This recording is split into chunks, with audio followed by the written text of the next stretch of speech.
Prime Minister, you chat with the president at all, sir? Very good. Had a very good conversation with all the presidents. When Mark Carney touched down in South Korea, it was in the shadow of Air Force One, a sign that wherever the Prime Minister goes, the U.S. trade war also follows him. After arriving, he was whisked away to a dinner hosted by the South Korean president that Donald Trump is also at. Carney ducked U.S. reporters' questions about his message to Trump in advance of the meeting, saying he had a message for the president, referencing the South Korean leader. Cameras caught Carney and Trump acknowledging each other before dinner with a friendly finger gun going both ways. Trump and Carney are seated across from each other at the dinner, and with only 8 leaders in the room, they're likely to have some kind of conversation at dinner, which would mark the first time since Trump called off trade talks that the pair would have spoken. If they do actually talk about the potential 10% tariff and trade talks being suspended by Trump is another question, because Trump did post on social media earlier on Wednesday that he didn't fly all the way to South Korea to talk with Canada.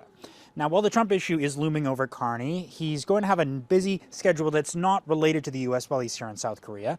Outside of attending the Asia-Pacific Economic Cooperation Summit, Carney will tour a South Korean shipyard that's one of the 2 final bidders to replace the decrepit fleet of Canadian subs.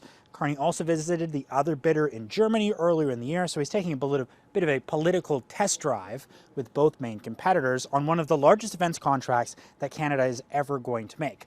A senior government official didn't have a timeline for reporters when asked how soon a decision on delivery or who could be winning the bid would be made.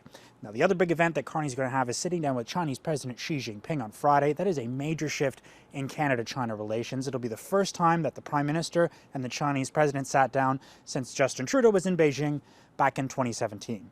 A senior government official wouldn't outline details for what Carney hopes to get out of the meeting. And what the Prime Minister has said publicly is that this meeting isn't about a transaction, it's about building a relationship, so don't expect a deal on those punishing canola tariffs to come out of this meeting immediately. Mackenzie Gray, Global News, Gwangju, South Korea.